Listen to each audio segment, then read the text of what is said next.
Η επιτυχία της χοροδίας. Ναι. Πώς έχει επιτυχία μια χοροδία? Πρώτα τα ψαλισσόμενα πρέπει να είναι πολύ καλά επιλεγμένα.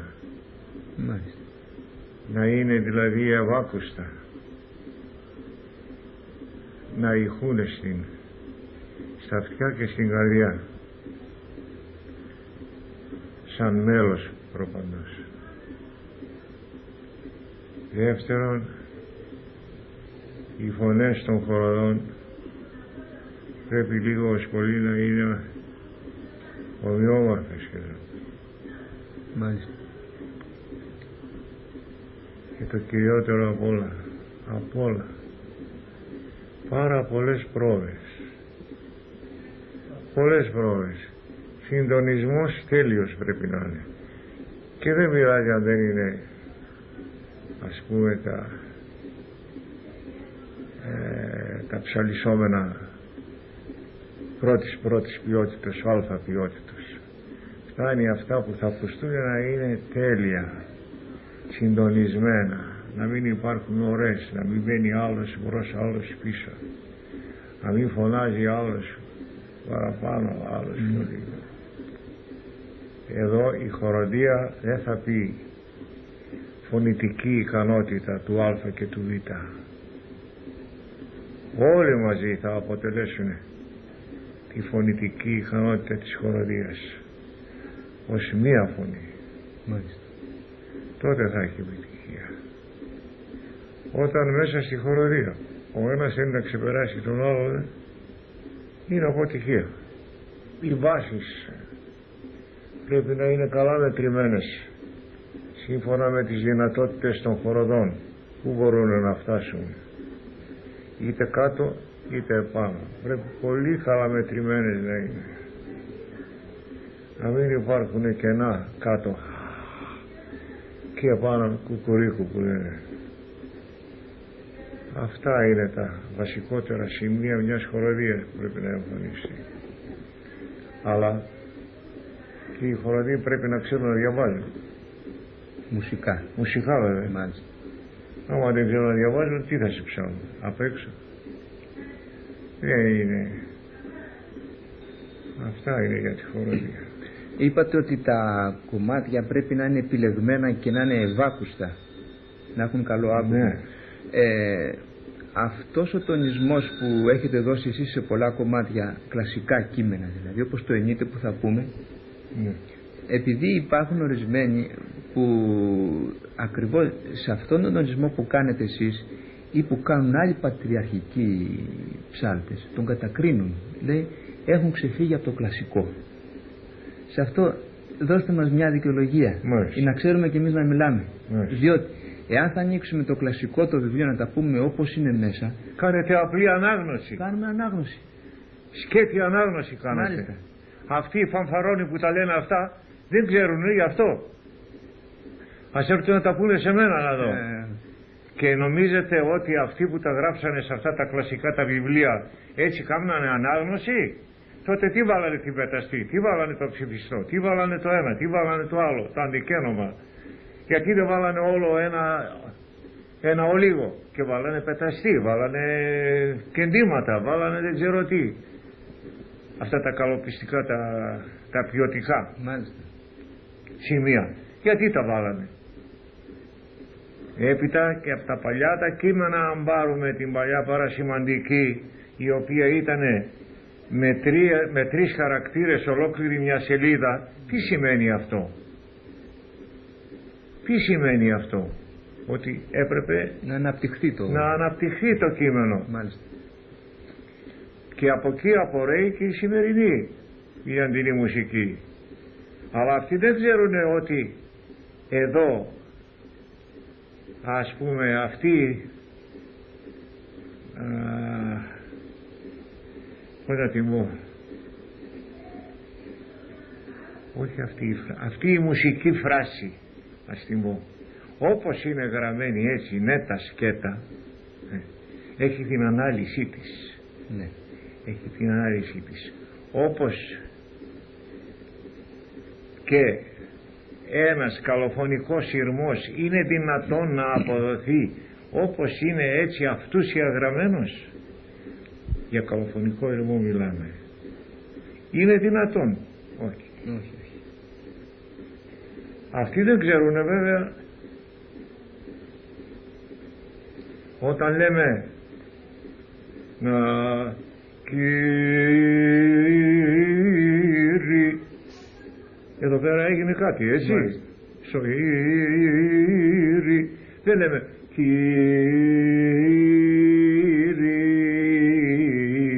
έτσι δεν είναι? Λοιπόν, αυτό για να το κάνεις πρέπει να το έχεις ακούσει, πρέπει να το έχεις διδαχθεί, πρέπει να το έχεις ζήσει μέσα στην πηγή του. Αυτοί που τα λένε αυτά δεν ξέρουν. Ξέρουν στο χαρτί μόνο ότι 1 και 1 κάνουν 2,5, ας πούμε. Πέρανε τούτου δεν ξέρουν άλλο τίποτα. Μάλιστα. Ούτε τα διαστήματα ξέρουν να πατήσουν σωστά. Ούτε αυτό. Και αν αυτοί όλοι είχαν λίγο, θα το πω χοντρά, λίγη μπέσα, είχαν λίγο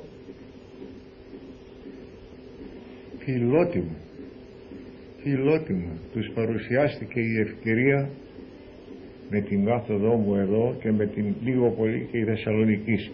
Κάτι κάνουν και αυτά τα παιδιά. Έπρεπε να μας έχουν εμάς πώς και πώς, στα όπα που λένε. Μάλιστα. Στις αγκαλιές τους, στα χέρια τους, μη στάξουμε και μη βρέξουμε, και όλο να ρωτάνε, δάσκαλε, αυτό πώς, το άλλο πώς, το ένα γιατί, το άλλο γιατί, και να μαθαίνουν πώς εκτελείται αυτό, πώς εκτελείται το άλλο. Κάθε μάθημα έχει και τη χρονική του αγωγή. Αυτοί δεν έχουν χρονική αγωγή πρώτα. Αυτοί μάθανε οι φανφαρόνοι αυτοί μάθανε ένα παρεστηγμένο και δεν ξέρουν τι τους γίνεται, και βλέπεις τα χέρια τους κατραχυλάνε μια πάνω μια κάτω χωρίς να ξέρουν πού είναι οι θέσεις και πού είναι οι άρσεις, πού είναι το δίγοργο και πού είναι το τρίγοργο. Δεν βγαίνει με τον ντύσιμο, και πάλι δύσκολα βγαίνει. Με τον απλό βγαίνει πρώτα και με τον ντύσιμο παρουσιάζεται. 1 και 1 κάνουν 2, δεν χωράει άλλος. Αυτός ο έστωμα, μετά τον ντύσιμο που χρησιμοποιούν αυτοί, ο συνεπτυγμένος. Πού τον βρήκανε το συνεπτυγμένο? Σε ποιο θεωρητικό γράφει περί συνεπτυγμένου? Σε κανένα. Αυτό είναι ευρωπαϊκής φύσεως κατασκεύασμα. Τι μας ενδιαφέρει εμάς? Ο τονισμός είναι για θέση επάνω και κάνουν καλά, από χρόνο, δυστυχώς από χρόνο δεν έχουν έρχοντα. Λοιπόν, όχι, δεν ξέρουν οι άνθρωποι. Η χρονική ακρίβεια που παρατηρείτε στα κομμάτια τα δικά σας είναι φοβερό. Η χρονική ακρίβεια που έχετε εσείς στο ψάσιμό σας. Δεύτερος δεν την έχει. Δεν ξέρω. Έχω ακούσει τον Άρχοντα, ας σας πω, και 1500 ώρες. Λίγες είναι. Έχω 55 κασέτες της 1,5 ώρας με ψάσιμο του Άρχοντά μας. Καρούλια πολλά. Και ακούω συνέχεια. Το ψάσιμο σας δεν το κάνει άλλος. Δεν μπορεί να το κάνει. Δεν μπορεί. Όχι. Διότι εσείς ζήσατε μέσα στην πηγή της μουσικής. Η βυζαντινή μουσική είναι ρολόι όσον αφορά για το χρόνο. Μάλιστα.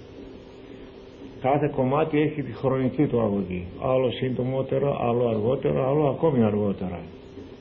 Λοιπόν, και σε ένα μάθημα όπως αρχίζεις, έτσι θα τελειώσεις.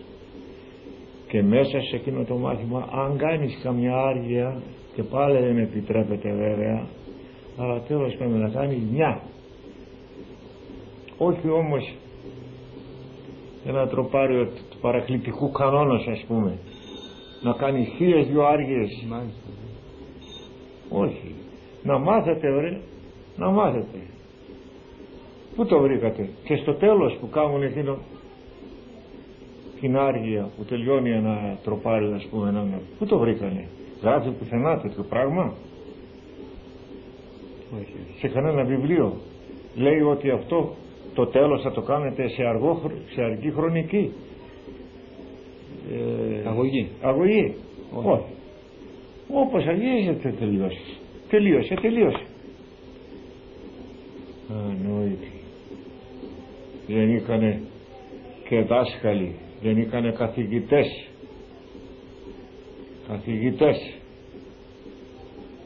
με το πιάνο να διδάσκουνε. Πού ακούστηκε αυτό το πράγμα? Πιάνο, δεν ντρέπονται. Μήπως θα θέλατε να μας πείτε κάτι, Άρχοντα, για το πώς διδάσκονται, ας πούμε, οι μαθητές τη μουσική στην πόλη τα χρόνια τα δικά σας? Τι διαδικασία, ας πούμε, ακολουθούσε η μάθηση της μουσικής? Πρώτα υπήρχε μουσική σχολή. Μάλιστα. Εκεί δεν έφτασα εγώ, αλλά διαζώσεις μόλις διδάσκονται. Θα πάρεις το απλούστατα, όπως είναι η κρυπής, όπως είναι όλα τα άλλα τα παλαιά και τα σύγχρονα, εννοώ τα σύγχρονα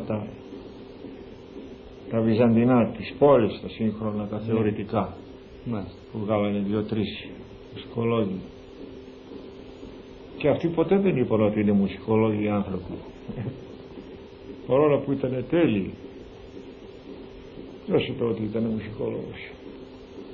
Εδώ όλοι σήμερα είναι μουσικολόγοι, μουσικολογιότατοι και τα λοιπά, και καθηγητές. Και άμα τους πεις να γράψουν κάτι τι στον πίνακα, αλίμονό μας. Αλίμονό μας από ορθογραφία.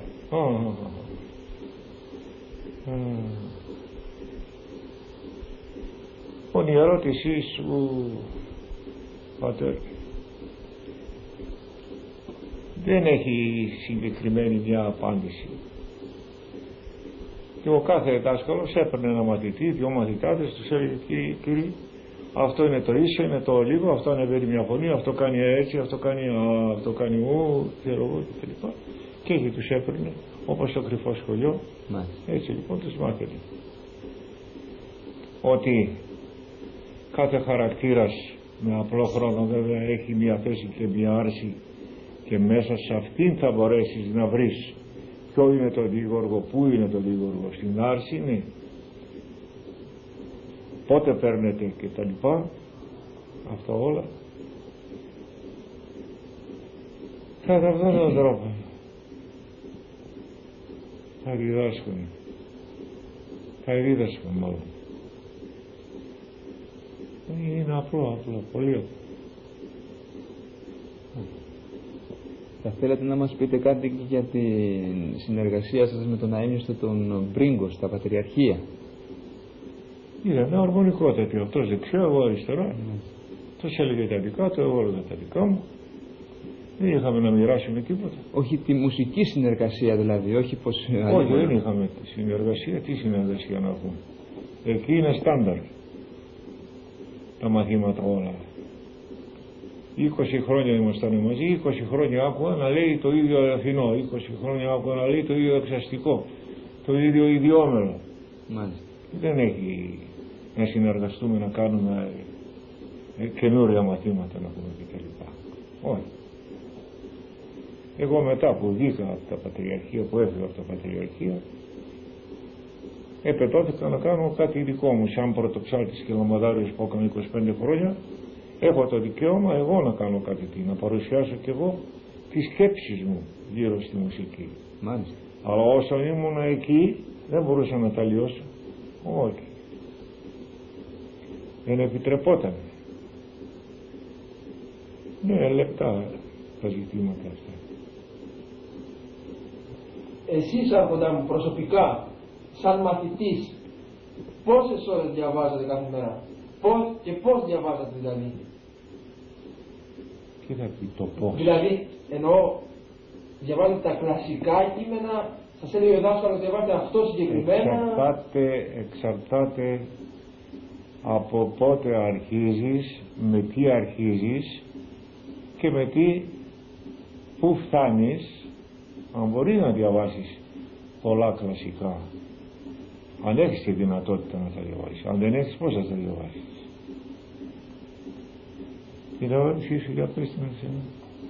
Πόσες ώρες διαβάζετε καθημερινώς? Δεν έχει ώρα, δεν είχα ώρα. Πολλές ώρες δεν διάβαζα καθόλου την ημέρα. Πολλές ώρες διάβαζα 1 ώρα, πολλές ώρες διάβαζα μισή ώρα, πολλές διάβαζα 4 ώρες, 5 ώρες, εξαρτάται. Και θέλω να μου παίρνατε ένα κομμάτι ας πούμε, και το μαθαίνατε ας πούμε τέλεια ή το περνάγατε έτσι σαν μάθαιρη κάπου παρακάτω? Αλλήμωνο. Αλλά εγώ και τώρα το λέγω. Ένας που παίρνει ένα κείμενο στο χέρι του πρέπει πολύ αργά να το διαβάσει. Μερικοί δεν καταλαβαίνεις τίποτα. Θα το πάρεις, θα το στήσεις εμπρός σου και σιγά σιγά θα το διαβάσεις για να μπορέσεις να μπεις στο νόημα. Και ξανά και ξανά και ύστερα θα προσπαθήσεις να βρεις την κανονική του χρονική αγωγή του μαθήματος. Τι είναι, το πιαστικό είναι, καιρουργικό είναι, ιδιόμελο είναι. Ανάλογα θα βάλεις τη χρονική του αγωγή και θα το ψάλεις 1, 2, 3 και αν μπορέσεις να το μάθεις εξήτους ακόμη καλύτερα. Είχατε δηλαδή, δεν είχατε δασκάλους? Μου είχατε πει ότι πρώτος δάσκαλος ήταν ο θείος σας. Μου είχατε πει. Δεν είχατε δηλαδή να σας ελέγχουν, ας πούμε, δηλαδή διαβάζετε κατά μόνος σας, αφού μάθατε 5 πράγματα, δηλαδή διαβάζετε μόνος σας μετά? Όχι 5, με 5 δεν μπορεί να διαβάσεις μόνος σου, αλλήμωνο, ούτε με 25. Κάνεις ένα σημείο που λες, εδώ γιατί να είναι έτσι και γιατί να μην είναι έτσι. Και το βάζεις κάτω λοιπόν και το βρίσκεις. Και ύστερα πας στο δάσκαλο και τον λες, δάσκαλε, το και το. Αυτό είναι το σωστό παιδί ή λάθος είναι. Δεν μπορείς το δάσκαλο να τον έχεις ό,τι ώρα θέλεις στο πλευρό σου. Δεν μπορείς. Αυτός έχει τις υποχρεώσεις του, άλλοι ήταν και βιοπαλαιστέ, οι περισσότεροι βέβαια ήταν μόνο ιεροψάτη. Αλλά πού να τους βρεις, και αυτοί ήταν με τα γραπτά τους, ήταν με τους μαθητάς τους, είχαν και αυτοί τις ασχολίες τους. Είχαν και αυτό. Οι παλιοί. Δηλαδή ουσιαστικά μάθατε μόνος σας, αφού σας μάθανε δηλαδή τα πρώτα? Μην το λες αυτό το πράγμα. Πώς μόνος μπορείς να μάθεις? Μπορείς να μάθεις όργανο μόνος σου, πιάνο να μάθεις μόνος σου? Δεν μπορείς. Θα μάθεις και μετά αν μπορείς να προχωρήσεις μόνος σου, προχωρήσεις. Όταν ξέρεις καλά τις εναλλαγές των ήχων, πώς γίνονται με τις φθορές και τα λοιπά, τότε προχωρείς και μόνος σου. Άλλο. Επίσης έχουμε μια διαφορά εδώ με τον Χρήστο εμείς, άρχοντά μου. Το ψάσιμο σας μας ευχαριστεί, μας συγκινεί, μας μιλάει στην καρδιά μας. Είσαστε όμως πρικισμένος, άρχοντά μου, εσείς από τον Θεό με ένα πολύ σπάνιο φωνητικό χάρισμα. Είναι αλήθεια αυτό, έτσι? Δεν ξέρω. Εμείς το πιστεύουμε. Έτσι. Λοιπόν, και το πατριαρχικό το ύφος εσείς το φτάσατε σε πολύ μεγάλο καλλιτεχνικό επίπεδο. Ναι. Λοιπόν, τώρα ερχόμεθα εμείς τώρα οι μικροί και ταπεινοί και λέμε, θα μπορέσουμε ας πούμε εμείς να ψάλουμε όπως έψαλε ο άρχοντας με όλα αυτά τα καλλιτεχνικά ποικίλματα για να μπορέσουμε να αποδώσουμε, ή πρέπει ας πούμε να ρίξουμε το βάρος τώρα πρώτα που είμαστε στην αρχή, ξέρω εγώ, να πούμε τον ήχο όπως πρέπει, να πατήσουμε σωστά τα διαστήματα? Βεβαίως. Και μετά να προχωρήσουμε. Βεβαίως. Στα καλλιτεχνικά. Εάν το επιτρέπει ο λαιμός. Μάλιστα. Η φωνή μπορεί, αλλά ο λαιμός, εάν και εφόσον δεν είναι ευέλικτος Πώς θα τα κάνει αυτά τα πράγματα? Αν μπορεί να τα κάνει, θα ψάλετε όπως έψαλε ο Στανίτσας ή ο Α ή ο Β, τον οποίο θέλετε να μιμηθείτε. Εάν δεν έχετε τη δυνατότητα εδώ, δεν μπορείτε. Όσο και να θέλετε. Μάλιστα. Να τον μιμηθούμε, όχι για να τον ξεπεράσουμε ή να τον φτάσουμε, απλώς επειδή το δικό του ψάλσιμο είναι το τέλειο και ακολουθούμε τη γραμμή του. Δηλαδή θέλει να πει τώρα, επειδή κάνουμε μερικά, εγώ προσωπικά, για αυτό το για μένα, μερικά έτσι, δηλαδή λέει, αν μου επιτρέπετε, ένας με έτσι, εκ νεότητος μου πολλά. Αυτό το πράγμα. Ναι, αλλά δεν ξέρω εάν το Στανίτσας τα έκαναν αυτά. Τα έκαναν αυτά. Σε όλα αυτά, το εκ νεότητός μου και τα Είπα ένα λοιπά. παράδειγμα τώρα για να μην ξέρουμε αυτό, δεν είπα σε κάθε. Όχι. Ναι, όχι σε κάθε πάλι να κάνουμε και τέτοια, δεν είναι δυνατόν αυτό. Θέλω να πω ορισμένα έτσι παγούδε σε κάτι δυνάμει. Κάπου γίνονται, αλλά να μην υπέρχεται κόρος. Επιτρέπεται. Άρχοντά μου, συγχωρέστε με να πω κι εγώ κάτι. Ναι. Ψάλουμε τώρα εμείς στο αναλόγιο με τον Χρήστο και είμαστε αρχάροι, διότι εγώ αν δεν άκουγα τον Άρχοντα στα μαγνητόφωνα, ακόμα θα έκανα φάλτσο και στον πλάγι του Τετάρτου, διότι έμαθαμε το πιάνο, έμαθε να Ξέρω. και μάθαμε φάλτσο όλους τους ήχους. Ξέρω. Και αν δεν ακούγαμε, πρώτα άκουσα λίγο Θεσσαλονικής, μετά που ήρθατε και εσείς εδώ στην Αθήνα, οι κασέτες σας διαδίδονται από εδώ από εκεί, ακούσαμε το σωστό το ψάσιμο.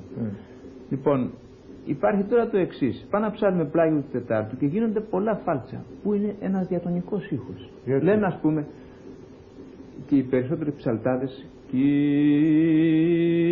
Κύριε, γίνεται ένα... Όχι. Ο βου είναι στη θέση του. Ο βου στη θέση του. Πρέπει να προσέξουμε δηλαδή το βου, να τον πάμε στη θέση του. Αυτό η ουσία της μουσικής, νομίζω αυτή είναι.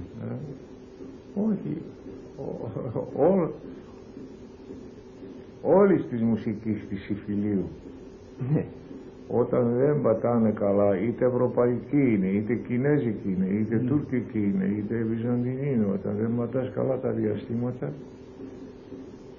δεν κάνεις τίποτα. Και πόσο μάλλον η βυζαντινή. Η βυζαντινή βέβαια που είναι και μονοφωνική, αλλά και μόνο φωνητική. Είναι μόνο φωνητική. Δεν έχει όργανα, δεν έχει τίποτα να σε καλύψει. Τίποτα. Επομένως, γιατί λέμε, τα διαστήματα δεν τα πατάει καλά σωστά. Εγώ ξέρω ψάλτη και όχι και ένα και δύο, όλοι. Στον δεύτερο ήχο όλοι τον ζω τον κάνουν σαν διατονικό. Όχι διατονικό λέω. Σαν ένα αρμόνιο, δεν τον πατάνε σωστά. Φυσικό. Στη θέση του. Μάλιστα. Διότι στον δεύτερο ήχο ο ζω είναι στη θέση του κανονικότατα. Δι βουγαδί και ζω και δι, ζω και δι καβοπανί, παβουγαδί και ζώνη. Είναι. Μάλιστα. Ζω και στον δεύτερο ήχο τα ίδια είναι. Λοιπόν, εδώ πολλές φορές το κάνουν δι βουγαδί και ζω και δι καβουγαδί και ζω και δι καβου. Είναι δεύτερος ήχος αυτός. Και στον πλάγιο δεύτερο. Πω. Καμίς το βαρύ. Τέταρτο, βαρύ, πλάγιο δεύτερο. Αυτό το τέταρτο το λέγεται, Άρχοντα μου, πώς μας τον λέτε έτσι. Τον λέγεται το τέταρτο. Το άκουσμα είναι εξαίσιο, το δικό σας. Ένα άξιονιστή έχω ακούσει, λέγεται το δικό σας. Επίσης ένα χερουβικό ήταν σε Άγια και το γυρίζετε στο τέλος εκεί, σε λέγεται στον πάνω βου. Το χρώμα που δίδεται δεν το έχω ξανακούσει. Δεν το έχω ξανακούσει. Ο τέταρτος και ο βαρύς. Είναι αυτή η πιο... Ο βαρύς της έλξης που έχει, ο τέταρτος της έλξης που έχει. Αλλά ο δεύτερος ήχος αυτή που φανφαρώνει όλο τον γά που τον κάνουν με δίεση. Ναι. Γιατί, πού το βρήκαν αυτό το πράγμα? Όχι, γιατί ο γά είναι στη θέση του. Ποιος τι? Μετά στον δεύτερο ήχο, όταν κατεβαίνει λίγο στον πα, ο πα είναι διατονικός. Πώς τον κάνεις εσύ τον χρωματικό ήχο διατονικό, χωρίς να σημειώσεις τίποτα, χωρίς να βάλεις μια φθορά, ξέρω εγώ τι, μια σημείωση, να βάλεις μια υπόδειξη να κάνεις? Ποιος, από πού ποιος? Όταν ο δεύτερος πάει μέχρι τον πα. Λένε αυτοί, ναι. Ο πα είναι διατονικός. Μάλιστα. Όχι. Κλασικά σήμερα μάλλον έτυχε να ανοίξω μια ορθολογία του. Και είδα οι άνθρωποι, δίγα βουπα, βάζει τον γα πάνω στον γα. Μάλιστα. Φθορά. Ή στον δι, τον διατονικό. Μάλιστα. Κάνει δίγα βουπα. Γιατί το βάζει λοιπόν τότε, αφού ήταν έτσι όπως το λέτε κύριοι? Όταν κατεβαίνει στον πα, ο πα είναι διατονικός.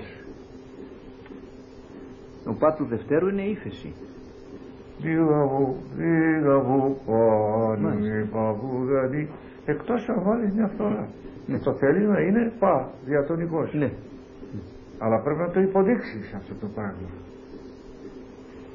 Επίσης εσύ να αλλάζεις τον χρωματικό τον ήχο και να τον κάνει διατονικό, χωρίς να φαίνεται πουθενά, χωρίς να σημειώνεις τίποτα. Γίνονται αυτά τα πράγματα. Επίσης, άρχοντά μου, και άλλη μια ερώτηση, αν επιτρέπετε. Στον Δεσπότη και Αρχιερέα, το αργό, Ναι. Όταν παίρνει καιρό, Ναι. εκεί που το λέτε και στο δίσκο του Μανώλη του Χατζιακουμί, της Εθνικής Τραπέζης, Ναι. εκεί στον Δεσπότη που κάνει μια πτώση, πάει, έχει πει, θέλει ύφεση ή δεν θέλει? Διότι έχει μια νέα θεωρία τώρα. Αυτή είναι όλο θεωρίες. Ναι, και ανατρέπει δηλαδή, και λέει δίδαβο. το άκουμα το δικό σας. Και λέει δίδαβο. Ναι, και λέει δίδαβο. Μα δεν είναι δικό μου αυτό, δεν είναι αυτό. Αν δεις και το άλλο δεν είναι προφήτε. Και εκείνος έχει στον ζώο επάνω με το ίδιο πράγμα. Μάλιστα. Τον Δεσπότη και Αρχιερέα με το άνθεν οι προφήτε, με το περίζωσε. Τότε γιατί τα γράψανε αυτοί οι άνθρωποι, οι παλαιοί?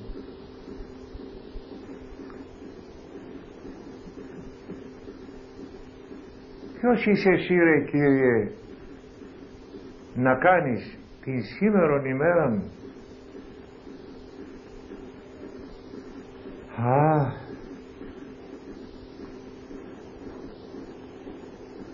να κάνεις μετάφραση της Παλαιάς Παρασημαντικής σήμερα σε 1980-87 ξέρω εγώ ή 75. Ποιος είσαι εσύ και τι ανάγκη υπήρχε να το κάνεις αυτήν την και να λες άλλο αντάλλον? Είναι ύφος αυτό που έχεις ή έχεις χρονική αγωγή, έχεις τίποτα? Τι είναι αυτά τα πράγματα?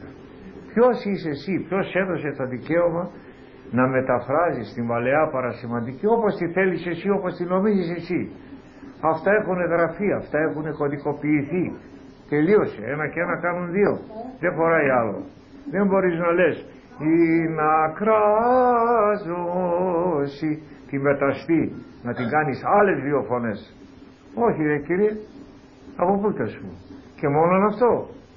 Μετά ενδιάμεσα στον πλάγιο δεύτερο, στον πλάγιο τέταρτο, μέριμνα ναραρα τα.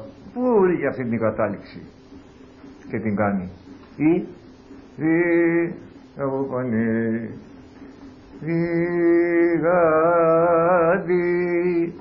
Όχι, είναι σαν να λέμε τον δεύτερο ήχο, δηλαδή έτσι όπως τον θέλουν αυτοί βέβαια.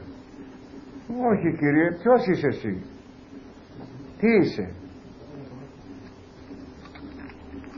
ο γά του Δευτέρου, μια και το λέει ο Χρήστος τώρα, σε ορισμένα σημεία ίσως να θέλει δίαιση, άρχοντα μου, έτσι δεν είναι? Όταν ας πούμε σημειώνεται πάνω στο βιβλίο, κάπου, όταν το μέρος περιστρέφεται περί των δι και δι γαδί. Όχι πάντοτε. Όχι πάντοτε. Όχι πάντοτε. Όχι. Επίσης, ακούγοντας προσεκτικά το ψάλσιμό σας, βλέπω ότι ορισμένες φορές μερικούς φθόγκους που κατά την κρίση σας νομίζετε τους πατάτε κάπως ελαφρά, κάπως λίγο χαμηλά. Μήπως ας πούμε εκείνη τη στιγμή πρόκειται να ανέβει το μέλος και γι' αυτό προσπαθείτε ας πούμε να το διατηρήσετε στη βάση του? Σε κάτι καταλήξεις. Και σε καταλήξεις γίνεται αυτό? Στο μέσο δεν μπορεί να γίνει. Στο μέσο πώς θα γίνει? Συγκεκριμένα, άρχοντα μου, δηλαδή πατάω, πώς το λένε, φάλσα.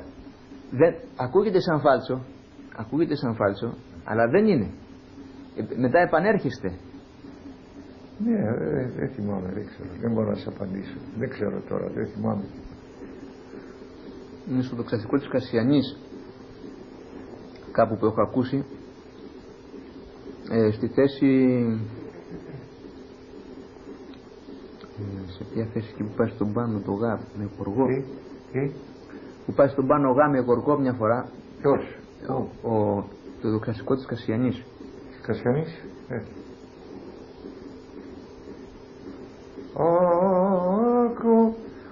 Μάλιστα. Ναι. Εκεί όπως...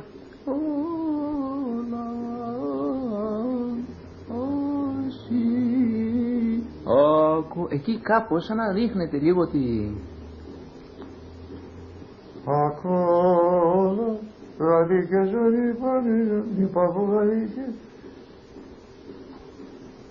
Ας πούμε και σε μερικές καταλήξεις του πλαγίου του Τετάρτου, του δοξαστικού της Κασιανής, πάλι έτσι τονί ας πούμε το πατάτε κάπως μαλακά, κάπως...